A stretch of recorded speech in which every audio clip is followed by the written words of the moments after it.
아멘. 자리에 편히 앉아주시 바랍니다. 예수 그리스도 이름으로 하나님 말씀 증거하도록 하겠습니다. 마태복음 12장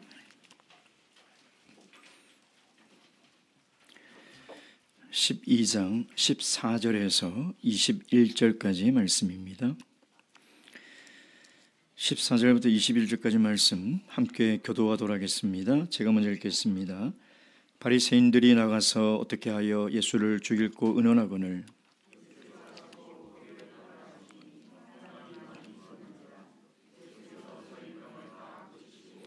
자기를 나타내지 말라 경계하셨으니 보라 나의 택한 종 곧 내 마음에 기뻐하는 바 나의 사랑하는 자로다. 내가 내 성령을 줄 터이니 그가 심판을 이방에게 알게 하리라.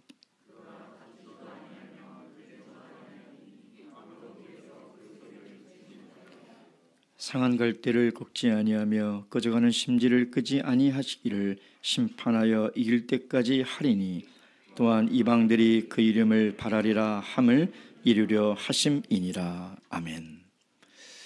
말을 훈련시키는 사람들이 명말을 훈련시키는 훈련 방법이 있다고 합니다. 먼저 야생에서 야생말을 잡아 옵니다. 그리 야생마에 콧도래를 하고 또 안장을 채우고 주인은 아주 긴 시간 동안 이 길들여진 않은 야생마를 훈련을 시킵니다. 야생마는 등에 사람이 타는 순간 벌쩍벌쩍 날뛰죠. 야생마를 훈련시킨다는 것은 정말 어려운 일입니다. 그런데 마지막 훈련을 통과할 때 이 말이 명마와 준마가 되느냐 아니면 평범한 말이 되느냐가 결정이 나는데 그 마지막 훈련은 하루 종일 달리기를 하고 고된 훈련을 한 다음에 주인이 말들을 물가로 데리고 갑니다. 말들이 얼마나 목이 마르고 갈증이 나겠습니까? 말들이 그 물을 먹으려고 하는 순간 주인이 돌아오라는 휘파람을 붑니다.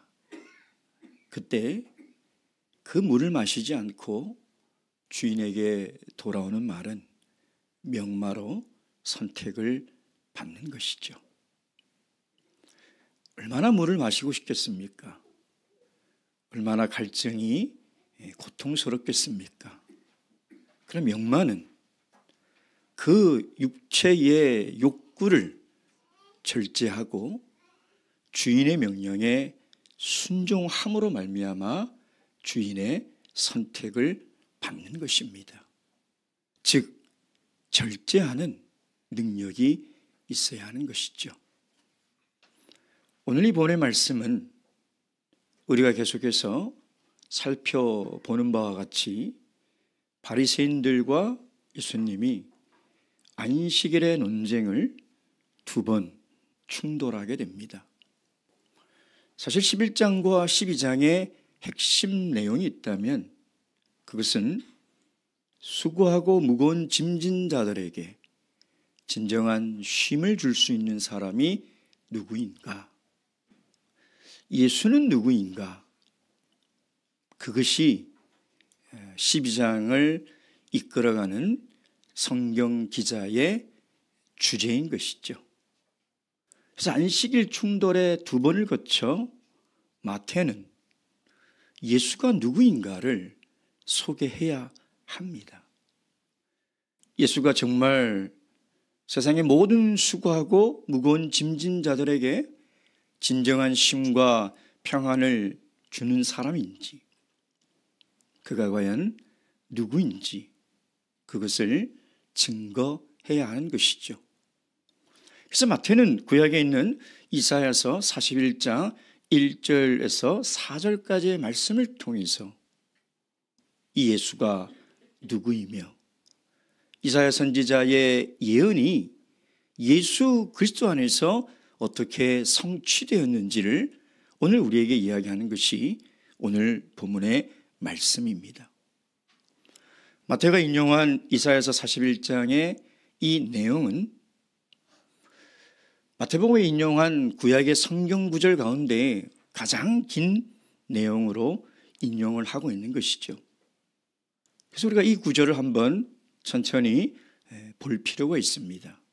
이사야서 42장 1절에서 4절. 이사야서 42장 1절에서 4절 다 함께 읽겠습니다. 1절에서 4절 시작. 내가 붙드는 나의 종 내 마음에 기뻐하는 나의 택한 사람을 보라. 내가 나의 신을 그에게 주었은즉 그가 이방에 공의를 베풀리라. 그는 외치지 아니하며 목소리를 높이지 아니하며 그 소리로 거리에 들리게 아니하며 상한 갈대를 꺾지 아니하며 꺼져가는 등불을 끄지 아니하고 진리로 공의를 베풀 것이며 그는 쇠하지 아니하며 낙담하지 아니하고 세상에 공의를 세우기를 이르느니 섬들이 그 교훈을 앙망하리라. 이사야서 42장은 구약 성경 가운데서도 종의 노래장이라는 아주 유명한 노래입니다. 지금 마태가 이사야서 41장을 통해서 증거하는 예수가 누구라고 이야기를 하고 있는 것입니까? 하나님이 보내신 하나님의 종 메시아라는 것이죠. 그가 참으로 탁월한 겸손과 긍휼과 자비로 온 세상에게 공의와 정의와 구원을 베풀 것이라는 것이죠. 그래서 예수님은 유대인이 그렇게 고대하던 메시아라는 것입니다. 마태는 그것을 증명하기 위해서 구약의 이사야서의 말씀을 지금 인용하고 있는 것이죠. 여러분, 하나님께서 택하신 종, 나의 택한 종 예수 그리스도를 통하여 하나님의 구원을 이루어 가고 있다는 것을 오늘 우리에게 보여주고 있는 거예요.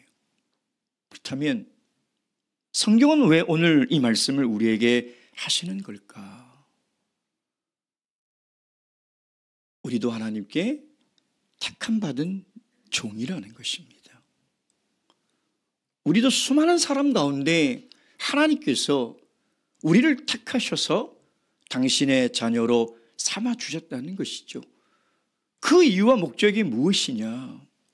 하나님의 복음을 전하기 위한 것입니다. 하나님이 우리를 선택하신 것은 우리를 천국에 보내주는 것만이 우리를 구원한 목적이 아님을 아셔야 합니다. 기독교는 이기주의적인 종교가 절대 아닙니다. 근데 왜 그리스도인들이 자꾸 이기적으로 살아가냐 이 말이에요. 세상 사람들보다 더 이기적으로 살아가는 이유가 뭐냐 이 말이에요. 자기 구원밖에 모르기 때문인 것이죠. 나 구원 얻으려고 하나님 믿는 것이고 나 천국 가려고 신앙생활 하는 것 외에는 하나님이 나를 구원하신 목적이 무엇인지 모르고 있다는 것입니다. 하나님이 왜 우리를 택하셨나요? 하나님이 왜 우리를 당신의 자녀로 삼아주셨나 이 말이에요. 하나님께서 당신의 택한 종 아들 예수 그리스도를 이 땅에 보내신 것처럼 하나님은 우리를 빛 가운데서 불러주시고 그의 아름다운 덕을 선전하려고 우리를 이 땅으로 다시 보내신 것이라는 것입니다. 오늘 예수 그리스도를 통하여 하나님이 하나님의 구원을 어떻게 이루어 가시는지 그것을 통해서 오늘 우리도 어떻게 하나님께서 우리에게 주신 그 구원의 사역을 이루어갈 수 있을까? 어떻게 하면 우리가 정말 기독교의 핵심이라고 하는 이타적인 그리스도인이 될 수 있을까? 나를 위하여 사는 것이 아니라 타인을 위하여 사랑하는 그리스도인이 될 수 있을까? 오늘 이 본의 말씀을 통해서 다 함께 깨닫는 그런 귀한 인생이 되시길 주님의 이름으로 축원드립니다. 먼저 사람들이 예수님께서 보내신 당신의 종 이 메시아를 어떻게 대하고 있는지 보도록 하겠습니다. 14절 말씀 시작. 바리새인들이 나가서 어떻게 하여 예수를 죽이고 윤언하거늘. 직역하면 그들이 어떻게 예수를 멸망시킬까 하거늘 이렇게 되어 있습니다. 사람을 죽인다는 동사는 다른 동사가 있어요. 근데 이 동사는 죽인다는 동사를 쓰지 않고 멸망시키다라는 동사를 쓰고 있다는 것이죠. 그만큼 바리새인들이 예수님에 대한 분노와 증오가 강렬했다는 것을 우리는 알 수가 있다는 것이죠. 여러분 보세요. 지금 이 본문의 말씀을 보면 바리새인들은 예수를 어떻게 죽일까 하고 있는데 예수님은 한 생명들을, 한 손 마른 사람의 생명을 살리고 많은 병자를 다 살리는 일을 하고 있지 않습니까? 그러니까 한쪽은 사람들을 죽이려고 하고 한쪽은 생명을 살리는 극적인 대조를 오늘 우리에게 보여주고 있는데 15절 시작. 예수께서 하시고 거기를 떠나가시니 사람이 많이 쫓는지라 예수께서 저희 병을 다 고치시고. 마태가 자주 사용하는 표현 중에 하나가 다라는 표현이에요. 다. 이게 모든 병자를 다 고쳤다는 거죠. 사실 그냥 많은 병자를 고쳤다 해도 충분히 이야기 흐름상 문제가 되지 않는데 마태는 꼭 이런 단어를 씁니다. 다 이루었다, 다 고쳐졌다.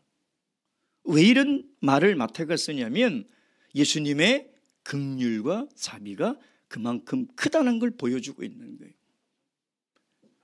바리새인들은 그 한 손 마른 사람도 고쳐주지 않는데 하나님을 믿노라 하면서 그들의 마음에는 긍휼과 자비가 없이 자기들밖에 모르는 거예요.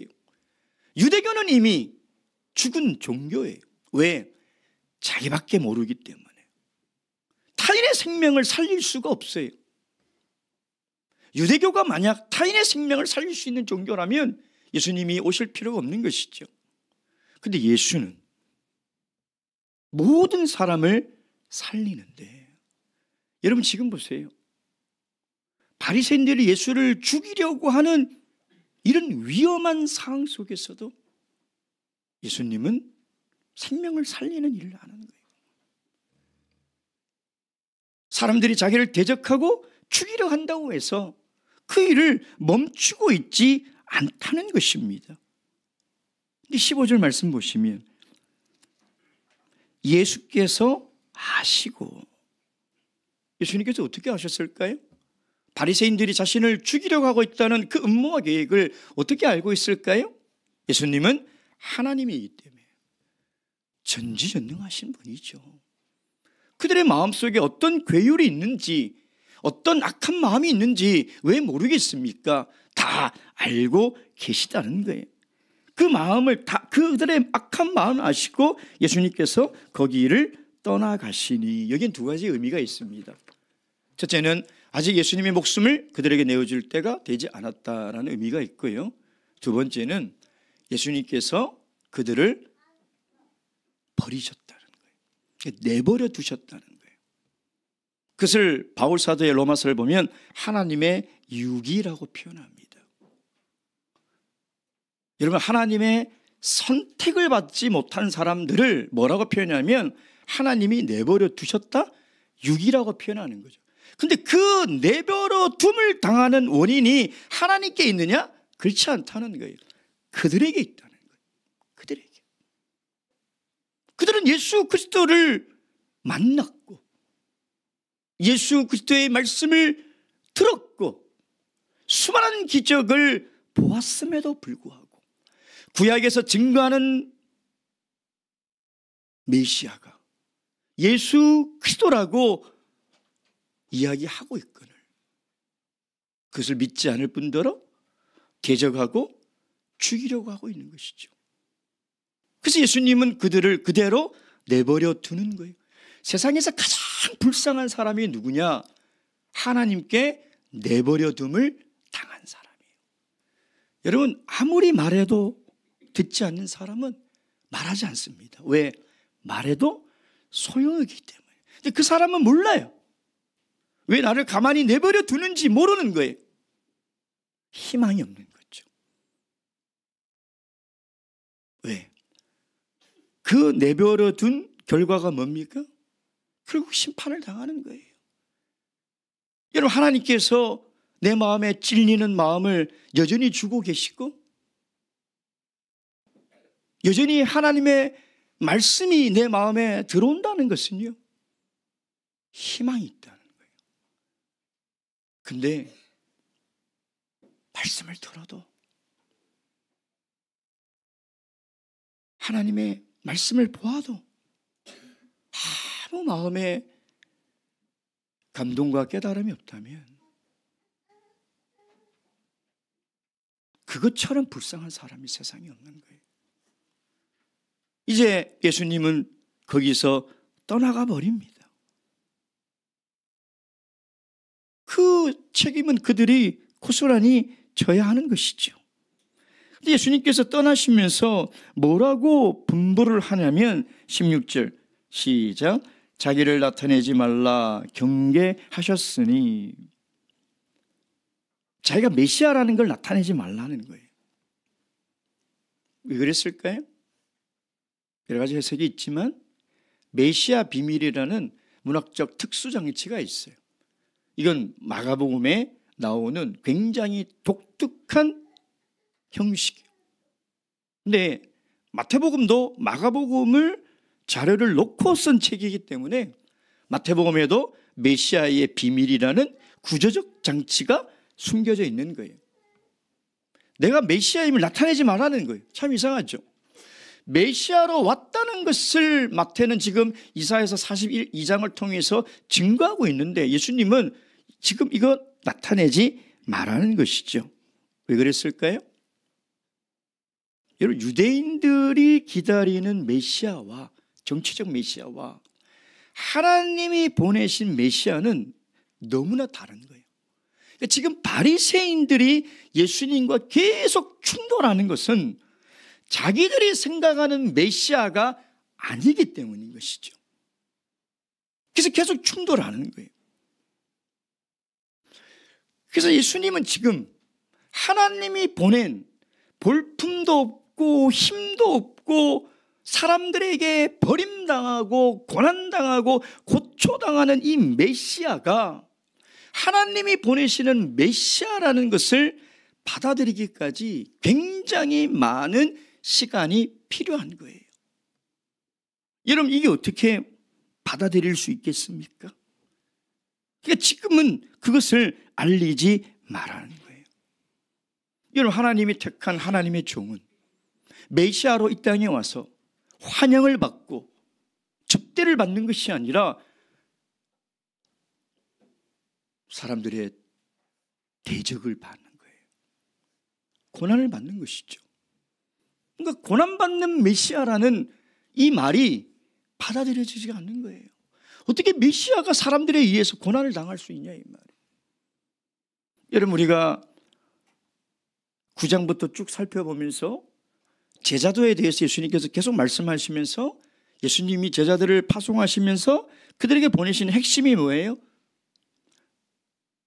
심지어 너희들 가족들도 너희들을 핍박할 것이고 세상 모든 사람들이 너희를 미워할 것이다.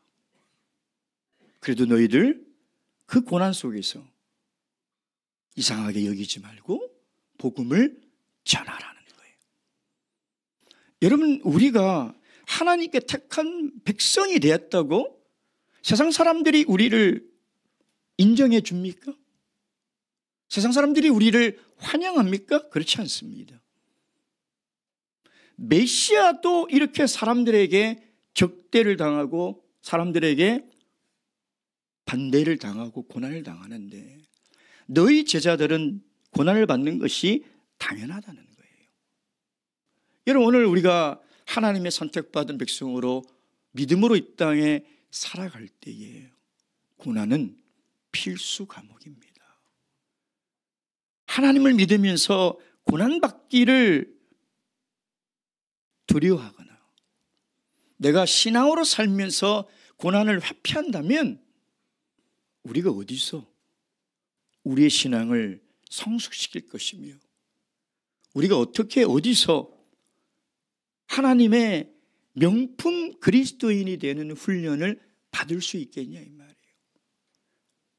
그래서 메시아가 고난을 받았다면 제자들은 그리고 오고 오는 모든 그리스도인들은 고난을 받는 것은 당연하다는 거예요. 자, 그럼 두 번째, 예수님께서 왜 이렇게 고난을 받냐 이 말이에요. 고난을 받는 이유가 뭡니까? 18절 말씀 다 함께 읽겠습니다. 시작.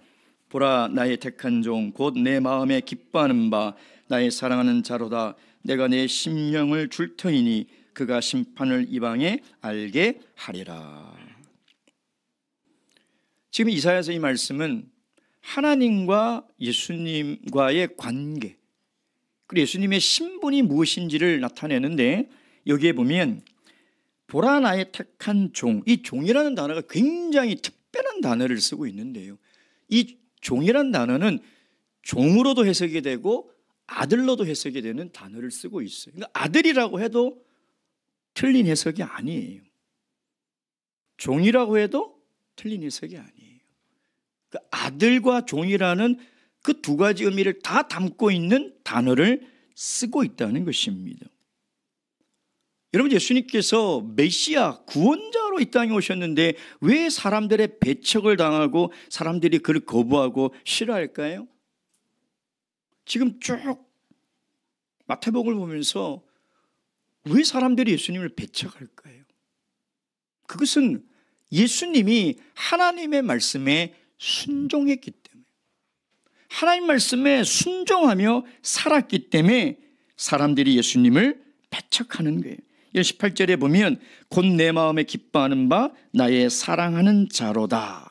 이 원문 그대로 직역하면요, 나의 사랑하는 자, 내가 그 안에서 내 기쁨을 누리리라, 이렇게 되어 있는데, 이 말이 뭐냐면 그 사랑하는 자 마음 안에 내가 기뻐하는 것들이 가득 차 있다는 뜻이에요. 다시 얘기하면 예수 그리스도의 마음 안에는 하나님이 기뻐하는 것들로 충만해져 있다는 거예요. 충만해져 있다는. 여러분, 그래서 나의 택한 종이라는 것은 아들의 의미도 동시에 가지고 있다고 그랬죠. 여러분, 하나님이 제일 기뻐하는 것이 뭘까요? 예수 그리스도의 마음 안에 하나님이 제일 기뻐하는 마음이 뭘까요? 하나님의 뜻에 순종하는 거예요. 하나님의 말씀에 순종하는 거예요. 예수님이 하나님 뜻에 순종하는 것은요, 하나님이 두려워서 억지로 하는 게 아니에요. 자발적으로 자원해서 하나님의 말씀에 순종하는 거예요. 여러분의 마음속에는 하나님이 기뻐하는 무엇이 들어있습니까? 정말 여러분의 마음 안에 하나님이 기뻐하는 것들이 들어있습니까? 그래서 하나님이 여러분들을 볼 때 나의 사랑하는 사람, 내가 그 안에서 나의 기쁨을 누리는구나 라고 여러분들의 삶을 하나님이 볼 때 그렇게 노래할 수 있습니까? 여러분, 우리도 하나님의 택한 종들이에요. 베드로전서 2장 9절 말씀 보겠습니다. 베드로전서 2장 9절 말씀입니다.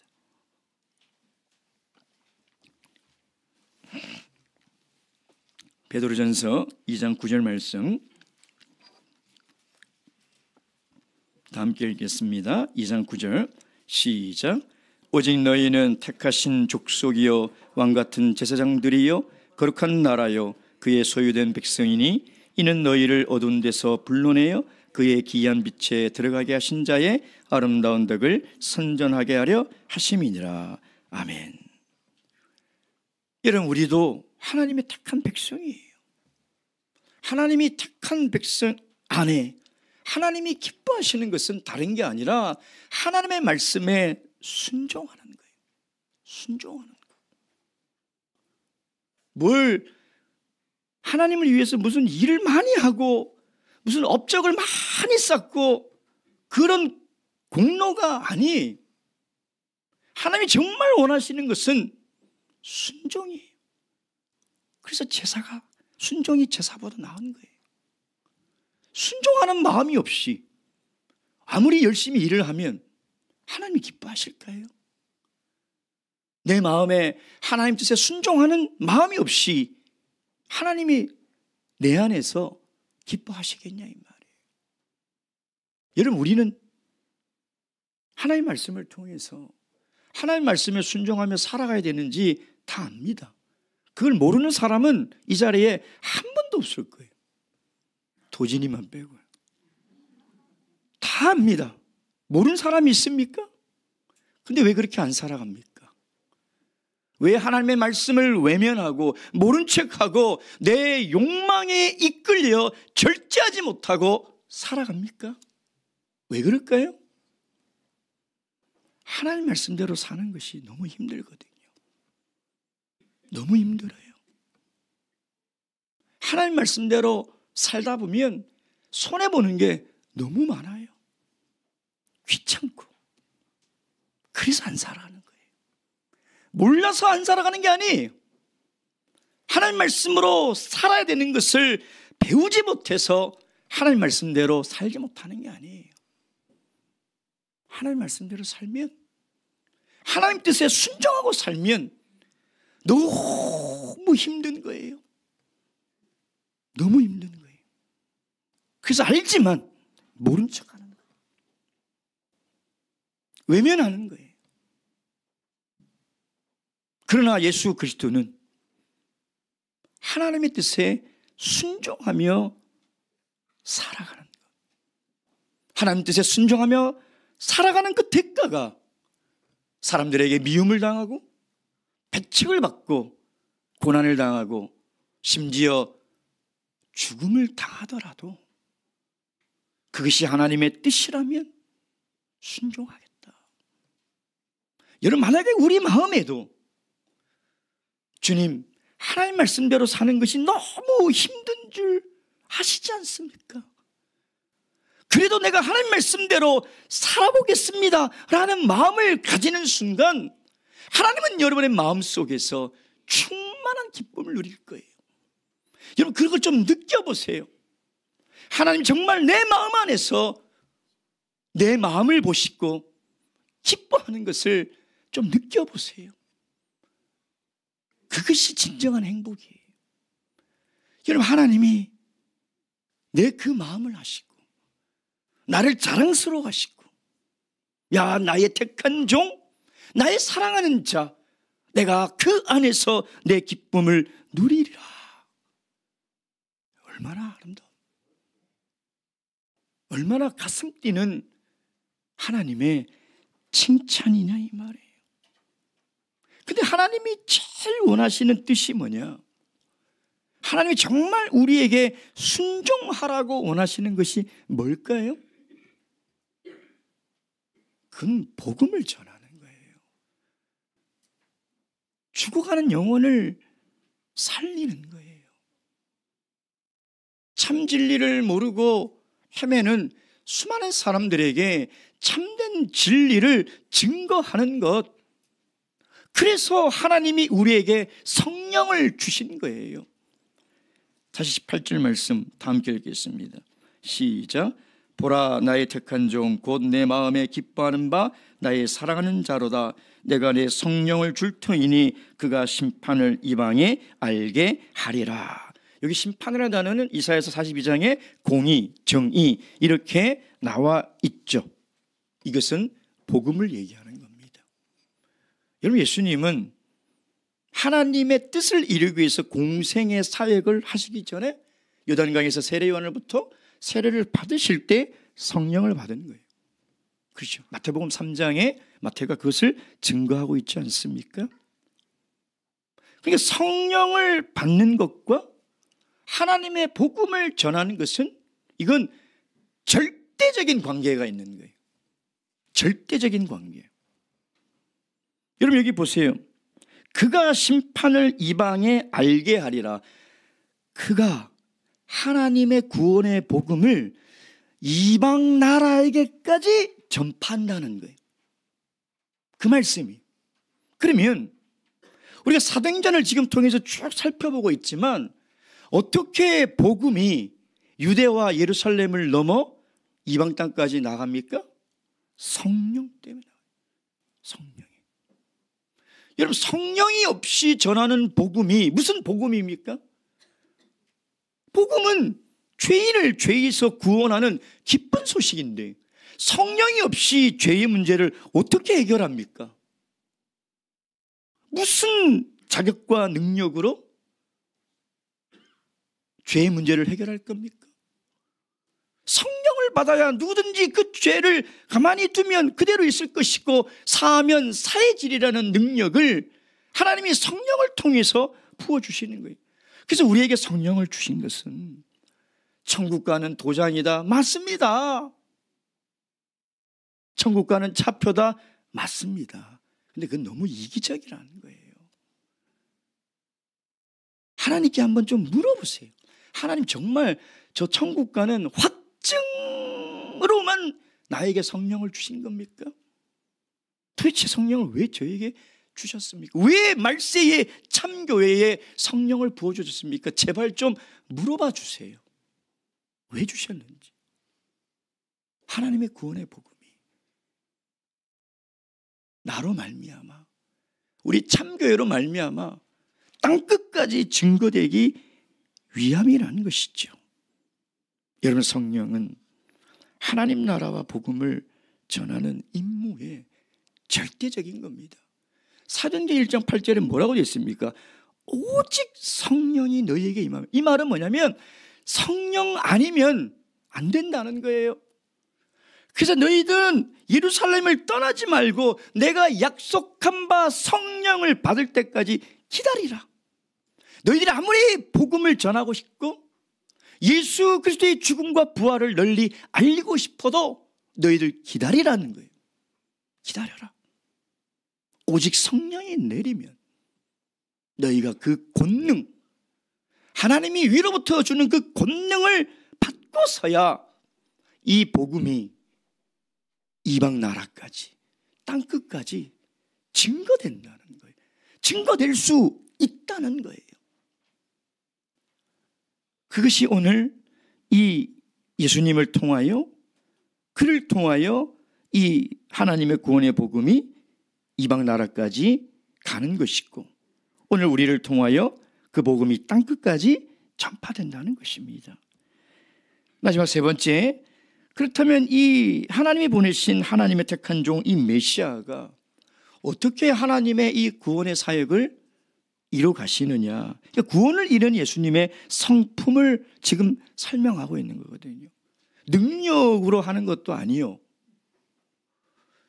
무슨 지식으로 하는 것도 아니라 하나님이 어떤 성품의 사람을 통해서 하나님의 구원의 구속사를 이루 가시느냐는 거예요. 19절 말씀 함께 읽겠습니다. 시작. 그가 다투지도 아니하며 들레지도 아니하리니 아무 길에서 그 소리를 듣지 못하리라. 마태는 세 가지의 동사를 사용합니다. 다투지 않고 들레지 않고 소리를 내지도 않는다. 이건 예수님께서 자신의 의를 나타내기 위해서 다른 사람과 논쟁과 싸우지 않는다는 거죠. 자신의 의로움을 나타내기 위해서 자랑하고 떠들지 않는다는 거예요. 겸손한 성품 얘기하는 거죠.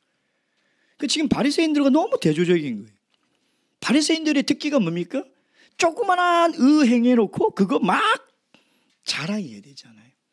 그러니까 누가 자기를 정죄하면 가만히 있지 않습니다. 바리새인들은 억울해서. 그래서 끊임없이 논쟁을 하죠. 끊임없이. 그 논쟁에서 이겨야 돼요. 이겨야지만이 자기의 의가 인정받는 거예요. 근데 예수 그리스도는 다투지도 않고 들리지도 않는다는 건 요란하게 떠들다는 거거든요. 큰 소리로 소리친다는 뜻이에요. 그리고 소리내지 않는다는 거죠. 왜 그럴까요? 예수님께서 왜 완전한 의이신 예수님께서 소리도 내지 않고 다투지도 않고 논쟁하지도 않고 가만히 계시는 걸까요? 그 이유는 오직 하나예요. 하나님의 구원을 이루기 위한 것이에요. 베드로전서 2장 22절, 베드로전서 2장 22절 23절 말씀, 다 함께 읽겠습니다. 2장 22절 23절 시작. 저는 죄를 범치 아니하시고 그 입에 괴사도 없으시며 욕을 받으시되 대신 욕하지 아니하시고 고난을 받으시되 위협하지 아니하시고 오직 공의로 심판하시는 자에게 부탁하시며. 왜 예수님께서 이렇게 하실까요? 왜? 24절 시작. 친히 나무에 달려 그 몸으로 우리 죄를 담당하셨으니 이는 우리로 죄에 대하여 죽고 의에 대하여 살게 하려 하심이라. 저가 채찍에 맞음으로 너희는 나음을 얻었나니. 아멘. 예수님께서 왜 자신의 능력과 의를 나타내는 그런 힘이 없겠냐 이 말이에요. 자신을 죽이고자 대적하는 사람들과 논쟁하고 싸워 이길 능력이 왜 없겠냐 이 말이에요. 하늘의 천군 천사를 호령해서 하늘의 불을 내려 그들을 순식간에 심판할 능력이 왜 없겠냐 이 말. 그러나 하나님은, 예수님은 하나님의 구속의 뜻을 이루기 위해서 십자가에 달려 죽는 방법을 택했다는 거예요. 왜? 그것이 하나님의 계획이기 때문에.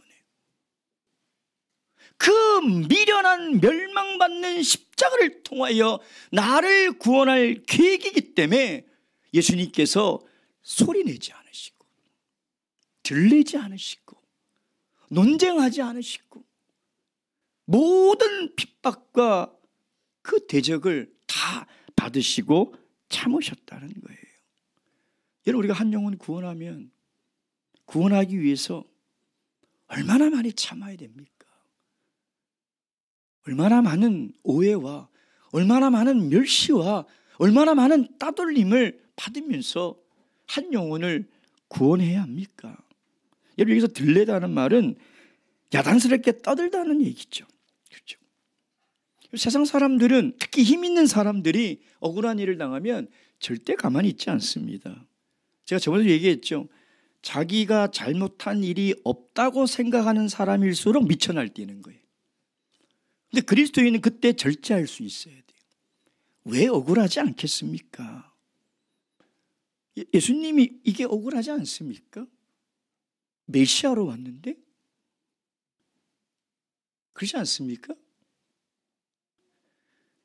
가정이든 교회든 큰 소리가 난다는 것은 이미 화평이 깨어진 거예요. 깨어지는 소리, 깨어지는 소리. 대부분 큰 소리는 억울할 때 나요. 억울할 때. 교회에서도 그런 소리가 나죠. 내가 그 순간에 절제하고 참지 못하고 내가 큰 소리를 낸다면 나는 아직 멀었어요. 아직 하나님께서 나 같은 성품을 통하여 한 영혼을 구원하기에는 아직 멀었어요. 그런 사람을 통해서는 한 영혼을 어떻게 구원합니까? 참아야죠. 절제해야죠. 여러분, 하나님이 우리를 통해서 한 영혼을 당신께로 인도하시고 구원하는데 작은 일에 참지 못하고 내가 가진 성정을 다 표현하면 누가 예수를 믿겠습니까? 여러분 같으면 예수 믿겠습니까? 여러분 같으면 그런 공동체에 구원이 있다라고 믿겠냐 이 말이에요. 그래서 예수님은 하나님의 구원을 이루기 위해서 참으시는 거예요. 겸손하시고 능력이 있지만, 충분히 그렇게 할 수 있지만 하나님은 하나님의 뜻에 순종하고 이루기 위해서 그 십자가라는 그 저주스럽고 고통스러운 그 방법을 자원해서 기쁘게 선택한 거예요. 그리고 20절에 뭐라고 얘기합니까? 다 함께 읽겠습니다. 시작. 상한 갈대를 꺾지 아니하며 꺼져가는 심지를 끄지 아니하기를 심판하여 이길 때까지 하리니. 그럼 상한 갈대가 뭡니까? 이미 썩어 부러진 갈대를 얘기하는 거예요. 상한 갈대라는 건 뭐냐면 이미 안에 다 썩어가지고 갈대가 부러져가지고 가만히 두어도 살아날 확률이 제로, 그냥 떨어지는 거예요. 즉 가치가 없다는 거예요. 가치가.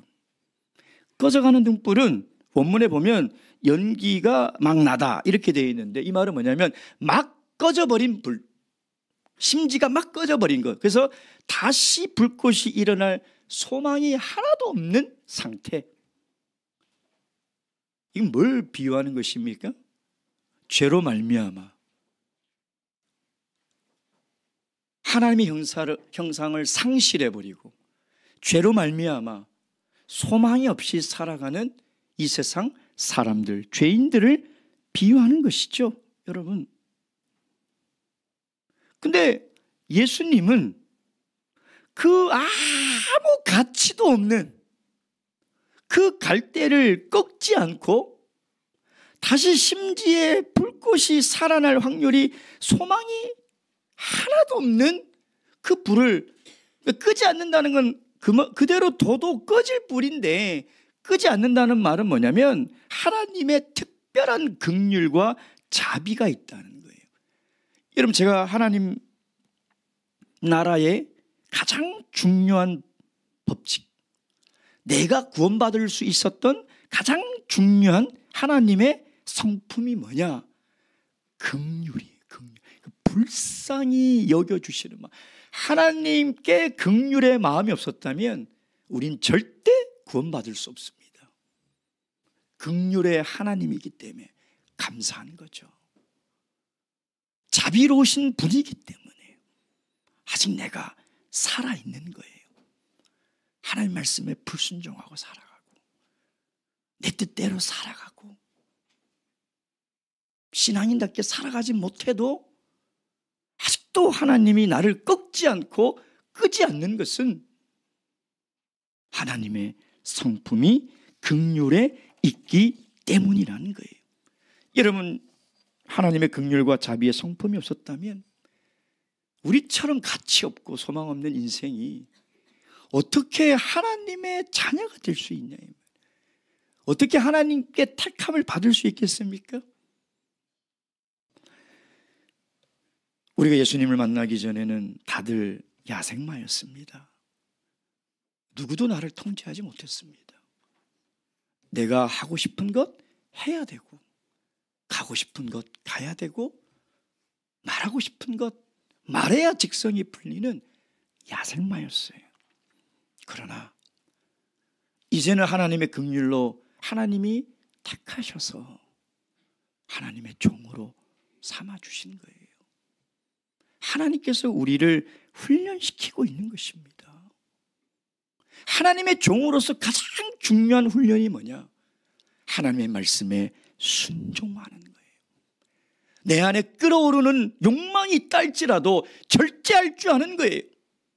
그리고 하나님 말씀에 따라 순종하며 살아가는 것, 그것이 하나님께서 가장 기뻐하는, 하나님이 원하시는 그리스도인의 삶의 모습이라는 것입니다.